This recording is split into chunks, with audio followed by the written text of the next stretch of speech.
Hey there, wire weavers. Today we're going to be making a torch-free version of my popular twig pendant. This has been one of my most requested tutorials, and I get it. Not everybody wants to work with a torch, and that's okay because everything can be modified. And today we're going to do just that. My name is Wendy, and I'm the wire weaver behind Door 44. If you want to learn to make wire jewelry, this channel's for you. Before we get started, be sure to download your free project resource guide that goes along with this tutorial. That guide includes a list of all the tools and materials that you'll need, as well as some helpful project notes. To grab that resource, go to door44studios.com/105, and that will bring you to the page that you see here. If you already have a password to my resource library, click here to enter the library and download your resource guide.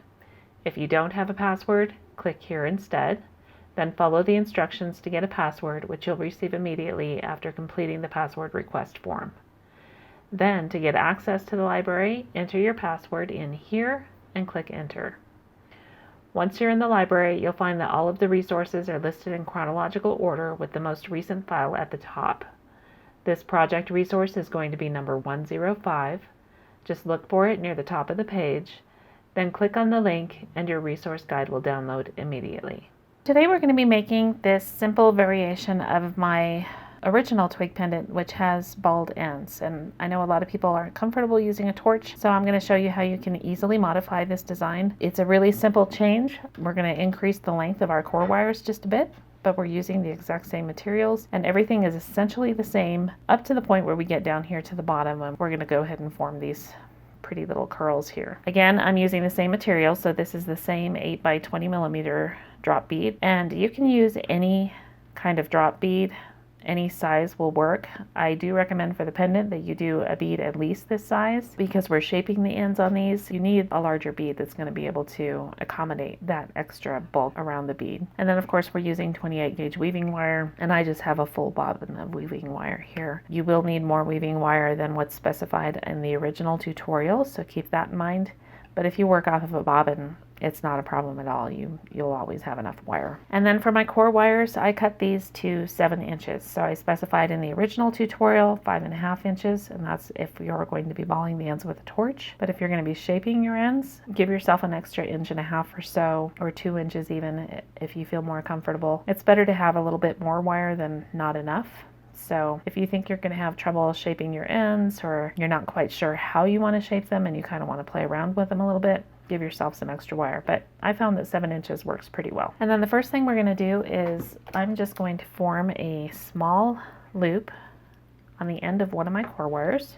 And I'm going to pick an end that has a flush cut, and I'm going to use this 2 millimeter step to form this loop. So I'm just going to grab the very tip of that wire and curl it around into a nice little 2 millimeter loop. And I'm going to make sure that's fully closed. So you'll have a loop that looks sort of like a P, just like that. And then I'm going to flip my pliers around, put my 2 millimeter step right back in there. And I'm going to bend this back just a bit so that we get that loop centered on the shaft of the wire. And then I'm going to go ahead and grab my flat nose pliers, will work better for this. I'm going to go ahead and press that loop closed so the end butts right up against the shaft. See how I did that? And then I'm just going to hammer this loop a little bit, and that's for 2 reasons. One, it's going to give it a little bit of strength, and 2, this is going to show, so we want it to look pretty, have a little bit of extra dimension. And you want to be careful here to flatten just the loop. You don't want to flatten the core wire because we still need to slip the bead onto this wire, and we don't want it making it difficult to put that bead on. So just want to flatten the loop just a bit. And whenever you hammer, it's always going to open the loop up a bit. So again, just get back in there with your flat nose pliers and press that loop closed.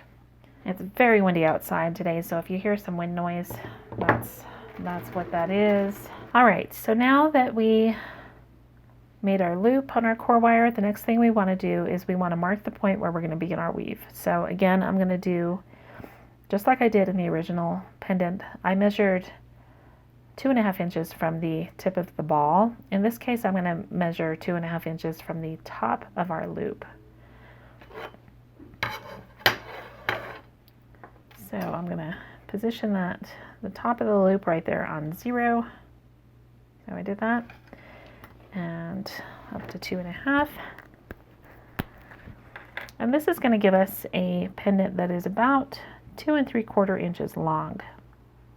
So the weave will start at this 2.5 inch mark, and then the bail will be about 1/4 inch tall. So this is our center wire. We can go ahead and thread our bead on at this point. And you can see this is the point where our weaving will start. So we're going to have weaving all the way down here and then down onto the bead. And again, if you look at the prototype that I did, you can see exactly where I started that weave right there. And then I wove down quite a ways onto the bead. And that's just to make sure that these ends are very secure, because they're curled, they're more likely to catch on something than a balled loop is, or than a balled end is. So I just went ahead and wove probably about halfway down onto that bead to make sure that those ends are really secure. And then for our outer core wires, these are a little bit easier on the balled version of this tutorial. We have to sort of strategically plan where our wire ends are going to fall on the bead. We don't have to do that on this version. We're going to determine where those curls and we'll place them as we go. And we're going to trim off any excess wire. So in this case, you can just mark these wires at the center point, which is 3.5 inches. So there's our first one.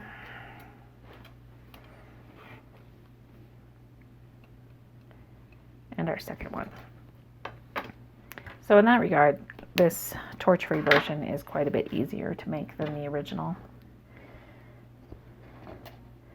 And then, just like where you did on the original, we're going to go ahead and line all of our marks up. And I'm going to use my ring clamp to hold onto these wires while I weave. And if you don't have a ring clamp, this is a tool that I highly recommend. I've had this ring clamp for a long time, but I really only started using it consistently this year because I've started to feel some early signs of arthritis in my hands. And this really helps a lot with that because I'm not gripping wires with my fingers. So it just kind of gives my hands some relief.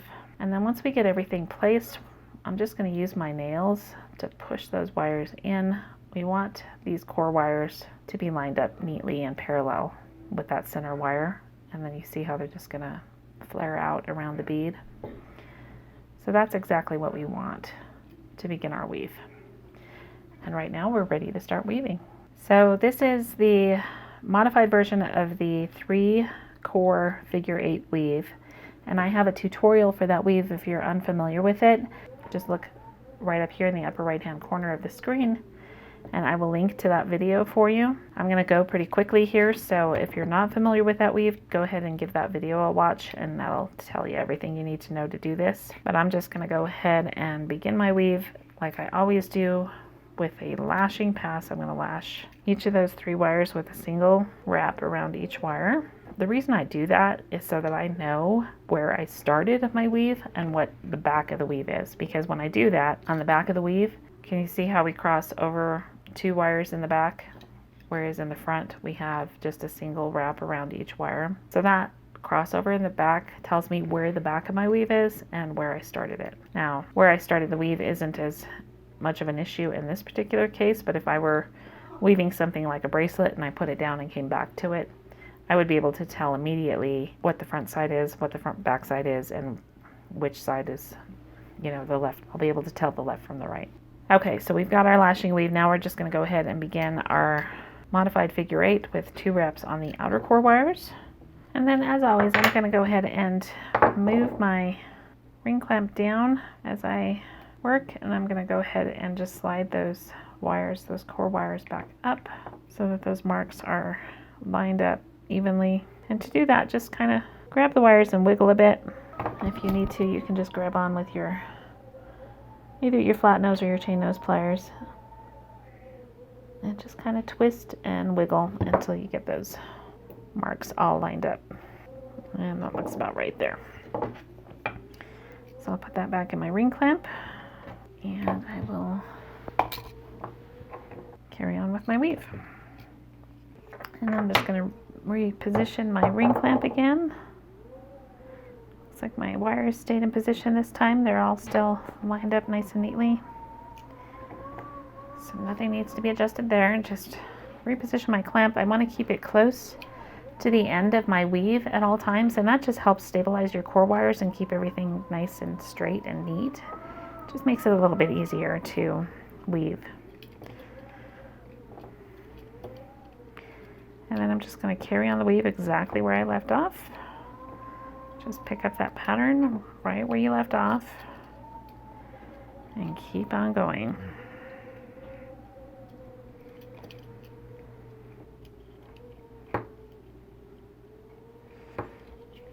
And reposition my ring clamp one more time.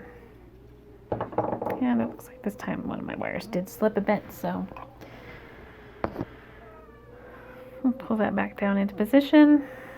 And this isn't super critical on this piece because you do have some extra wire there at the bottom to work with, but it does just sort of help keep everything neat and tidy and also predictable. You know, you want to have as much predictability as you can.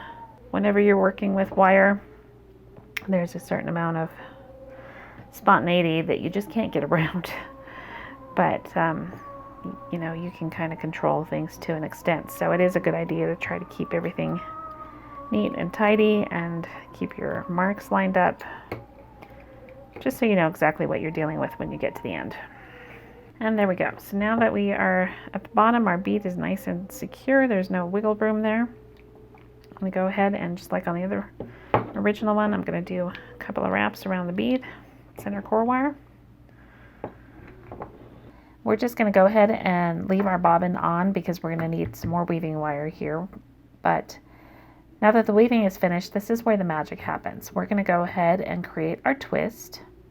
And to do that, just like you did in the original, the torch pendant, if you watched that video, we're going to grasp our core wires just at the top of the bead, and we're just going to start gently rolling those wires around that center core.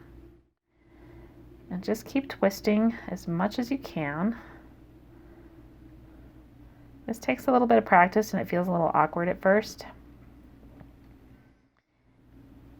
But just keep working at it, and if you need to straighten it out and retry again, you can do that. This wire is very forgiving at this point. And as you can see, I got 3 twists in mine. That's pretty typical. You'll generally get 3 to 4 twists. It really depends on the tension of your weave. If you weave tightly like I do, you tend to be a tighter weaver, you're going to get fewer twists in your shaft. If you do a very loose weave, you'll get more twists. So if you want to learn more about how weaving tension affects the twist of this design, be sure to watch part 2 of the Twig Pendant Make Along series, and you'll find that discussion there in that video. So I'm going to link to that video above here, just in the top right corner there. Look for that link if you want to watch that video. And now at this point, we're going to go ahead and wrap this tail end of our weaving wire. I'm going to take this and wrap it around the center core wire 3 or 4 times. It doesn't really matter. You just want to secure that tail nice and snugly around that center core wire. And that's just so that this weaving tail gets hidden. We're not going to use this tail to wrap the end of the bail wire, which is what we did in the bald end version. But because we don't have a bald end, we're not going to leave that end exposed. So we're going to go ahead and break this wire, but I just want to secure it around that center core wire first, because the next thing we're going to do is fold these 2 outer core wires down and around the bead. So to do that, you want to follow the direction that the wire is going. So this wire is coming around in this direction, so I want to keep it going in that direction. I'm just going to start folding it down and around. And I'm just going to make a nice tight bend and press it right back against the woven part of your shaft. And then we're just going to twist this around down through that center channel. You see how I did that? We're just going to follow that twist all the way down to the bead. And your wire is going to end up right down here with the other two wires. And then we're going to do the same thing on this core wire. So this one is coming around this way, and we're going to just keep it going. We're just going to keep moving in that same direction. Bend it around, fold it down, get it nice and tight, and follow that shaft of the twist. See that? So now our 4 core wires are all down around the bead.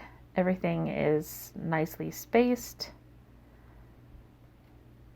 And we're going to go ahead and form those wires in a bit, but first let's take care of this bail. We're going to make our bail.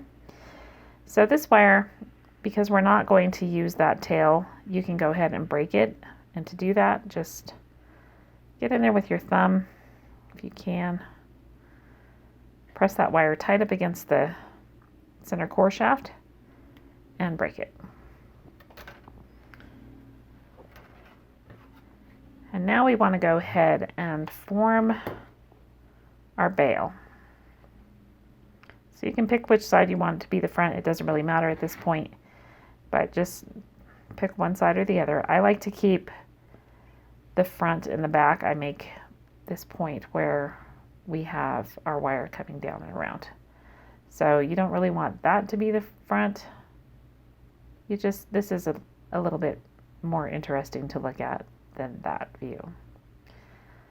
So I always try to position one of these turns here as my front of the pendant.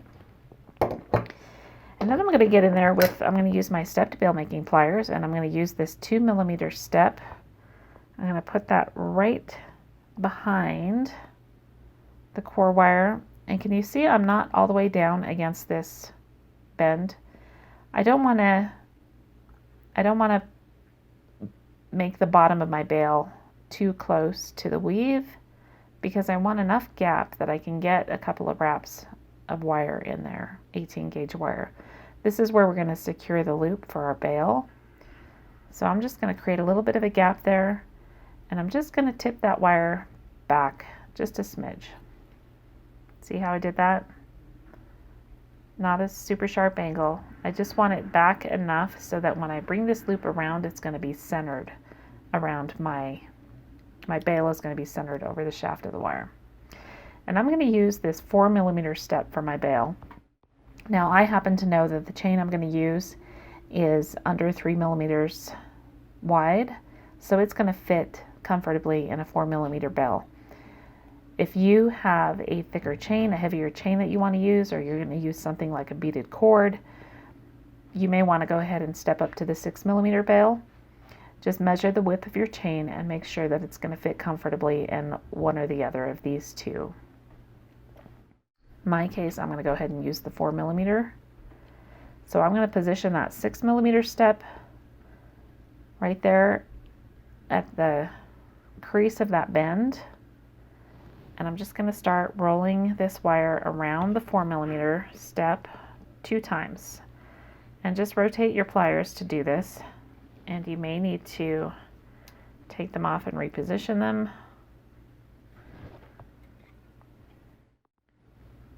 To get that double wrap. And we just want to wrap all the way around until we're right there at the bottom. See how I did that? And then I'm going to go ahead and grab a hold of that with my nylon jaw pliers, and you can just press that double wrap closed so we have a nice, neat, clean bail. And I'm going to grab on there and just start wrapping the tail of your bail wire around that little neck that you created. And go as many times as you can. I like to get 3 wraps if I can. It's just a nice odd number, and it always looks neat and clean when you have an odd number of wraps on things. And then I'm going to trim that wire off, and I'm going to tuck it right there in that gap here between these 2 wires. And you see that?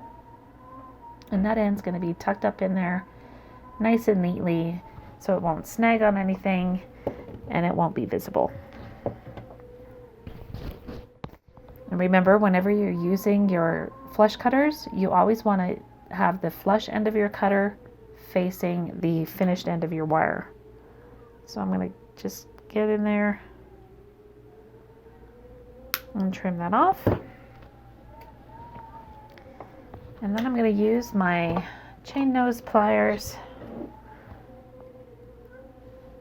See that cut in there? I'm just going to tuck that right in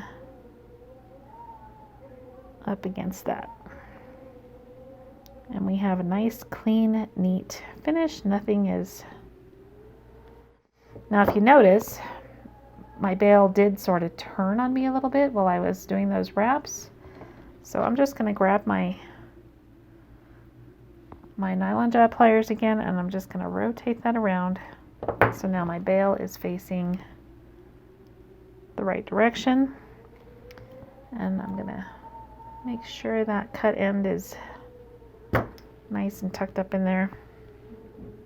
So there's our bail. Easy peasy, right? Okay, now for the fun part. Now that our bail is done and we're just about ready to go ahead and finish this off, I'm going to just grab right at the top of the twist with my nylon jaw pliers and give this a little bit more of a twist if I can. Just see if you can get any more twist action there. And that's just going to tighten everything up. And it'll tuck in these folded ends too if you need to tuck those in a little bit. And when I did that, I bent my wires kind of out of position there, so I just want to make sure that everything is spaced neatly and evenly around the bead. Now this requires a little bit of this gets a little bit fiddly and it takes a little bit of planning. So there's a couple things to notice here. In my case, my wires are flowing in this direction, so they're going toward the back of the bead. So I'm going to want my curls to come the opposite direction. I'm going to bring them around this way. And what that's going to do is help create a nice tension so that when we complete the weave and we lash these wires down, the curve of the wire is going to help keep that weaving wire tight. If you curl them the other way, when we do the lashing wrap around this bead, you're gonna have a flow here where the wire, your weaving wire, is gonna want to slip down that curl a little bit. So by creating the curl in the opposite direction of the flow of the wires, we're gonna kind of build in some tension there. And I just found that really helps keep my weave secure, and it keeps everything neat and tidy. So to create these curls, you want to just pick any wire, it doesn't matter which one, just pick one, and decide where you want your curl, your bend to be. I want this one to be toward the bottom of the bead, so I'm going to press the wire tightly against the bead where I want that bend to start, and then I'm just going to pull this end around. See how I'm doing that? And then once you get to a point where your bend is kind of working its way around, go ahead and bring it all the way around into a nice tight loop, just like that. And then you can take your wire cutters and again, flush side toward the finish end of your wire, always. So I'm just going to get that in there. I'm going to decide where I want to trim that loop and trim that right off. And you see we have a nice soft curl there. And we're just going to go ahead and repeat that on the other 3 wires.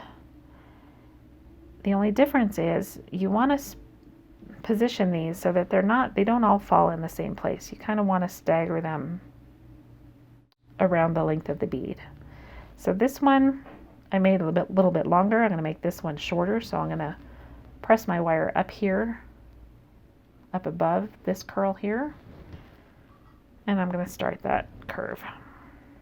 Again, just bring it around, loop it nice and tightly. See how I did that?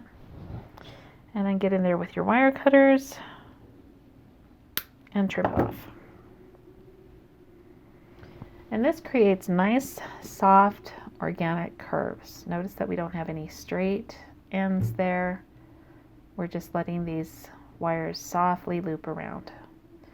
And we're just going to keep doing that. I'm going to make this one longer again. So I'm going to reach a little bit further here. I'm going to get further down on the bead to start my bend.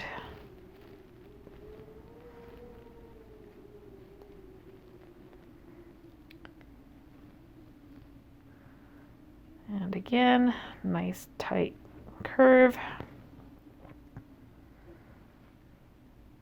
Trim off that loop, or trim off your excess end, I should say, not your loop.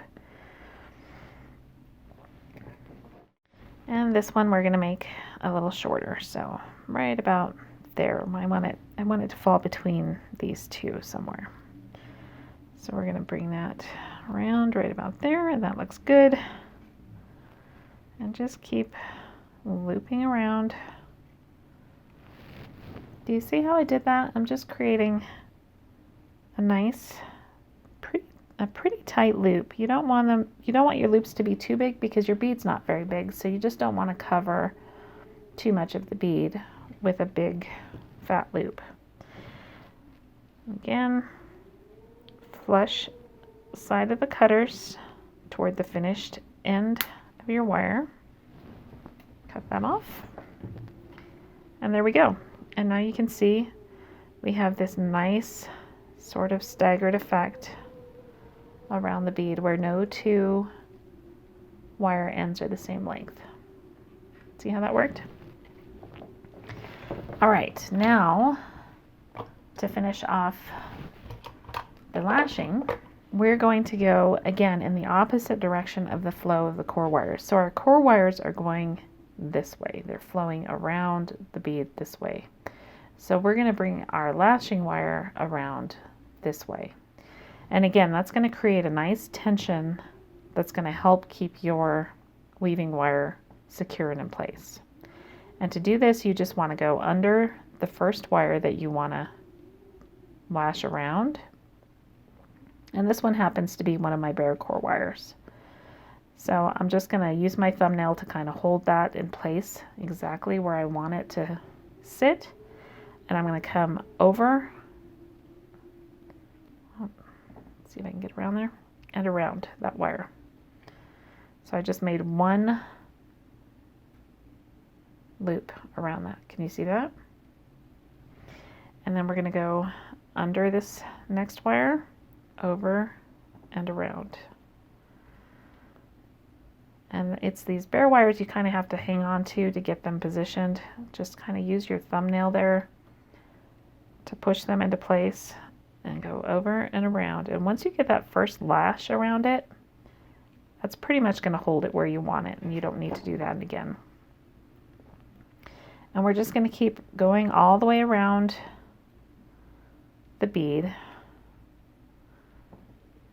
and just make that lashing pass under, over, and around each wire. And just keep rotating. I'm going to push that one down a little bit. I don't want my You kind of want to keep these wraps in line with each other, so if you find that they're slipping up, just use your thumbnail to push them down into place. And once you start getting a few wraps on there, they're going to stay put, but it's this first couple of passes that's kind of hard to keep everything in place. So just keep on weaving around. Now, because these wires are curled and they're sort of likely to catch on something, I think they're a little bit more likely to catch on something than the balled wires.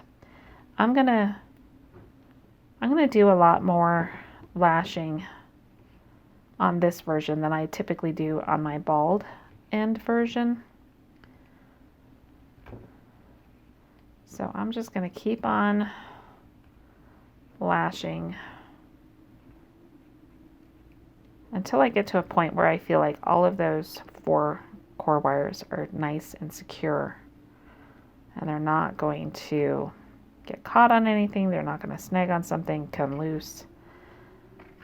We just want everything tightly lashed down. And we're just going to keep going around and around until you're going to get to a point where you're going to want to phase some of these loops out of here. Now this is my shortest one, so this is going to be the first one I'm going to phase out of this lashing pass. But we're not quite there yet. We're just going to keep it in there for now.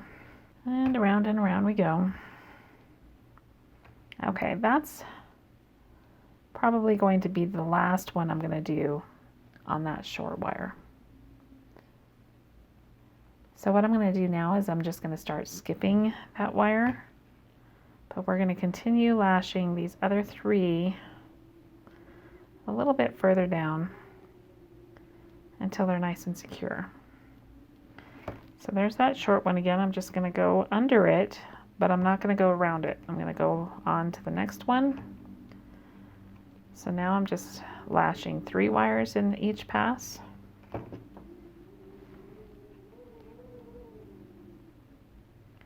Again, we'll go under, but not around. We're going to go around, under and around this next wire. So we'll skip that one. And then this is going to be the last pass we do on this wire, which is also a shorter one. So now we're down to 2, just the longer 2. So we're going to go under that one, and under this one, and around. And we're going to go under this one, under the next one, and around. Under, and around. See how I'm doing that? Keep on going around each wire.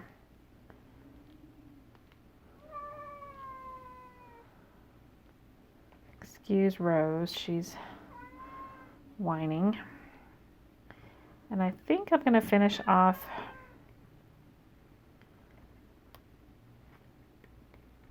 my weave on this one. And it doesn't matter, just pick one. And then we're just going to do 3 nice, tight, snug wraps around that wire. And you want to press that firmly up against the bead and break your weaving wire. That one. Oh. Now this happens every now and then. And can you see that little wire tail there? I did not get that to break cleanly because I had it pressed. I was pressing up against this lead side of the curve instead of the back side.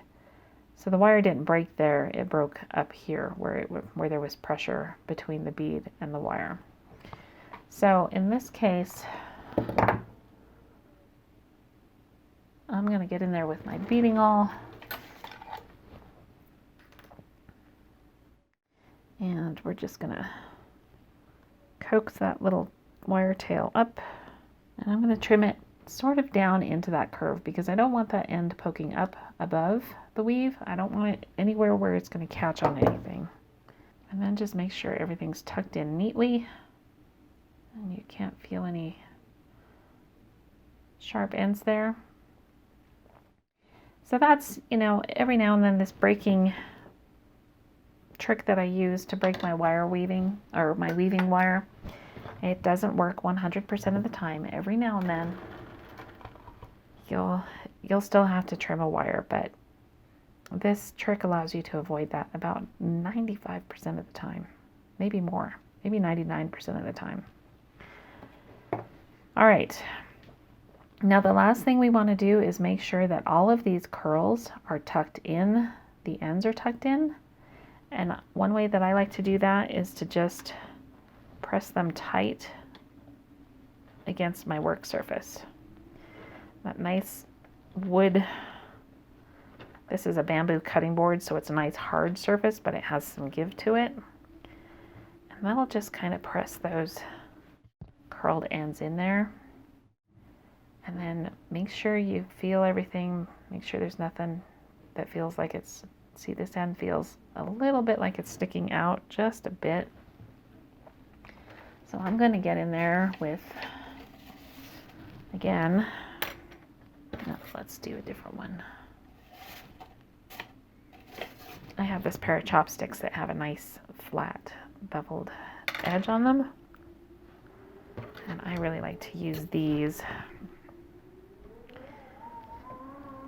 to press in ends that may be sticking out just a bit. So just get in there and press nice and tightly. That flat beveled edge of that wood will press those curled ends up against the bead.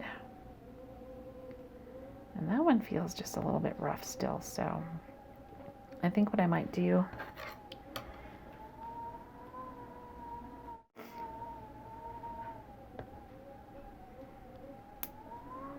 that's better. That feels much better. I don't, that end. This one does feel a little bit sharp. So I think I'm just going to get in there with a sanding stick and knock that edge down a little bit so that there's nothing sharp there that's going to snag on anything. Everything else feels, all these other three ends feel like they're tucked in nice and neatly and there's nothing that's going to catch. But this one here feels just a little bit sharp. I'm getting in here with my 400 grit sanding stick, and you want to be super careful when you're doing this because you don't want to sand your weaving wire. That weaving wire is pretty thin and fragile, so we don't want to weaken it, but we do want to get that end that's a little bit sharp poking up out of there. We do want to smooth that down, so I'm just going to gently get in there with that sanding stick and knock down that sharp edge. And again, make sure you avoid the weaving wire as much as you possibly can. Try not to mark the weaving wire with your sanding stick at all if you can avoid it. And I just want to make sure that any sharp corners are smoothed off. And that, I think, is going to do it. And like I say, these other ends all felt pretty smooth. This one feels like it could use a little bit of a touch-up. So again, I'm going to do the same thing here. I'm just putting a little bit of a bevel on that cut tip of the wire.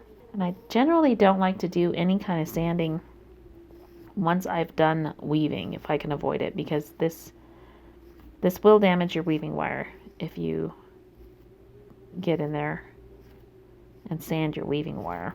It's just too thin. There's not enough material there. You can't afford to lose any.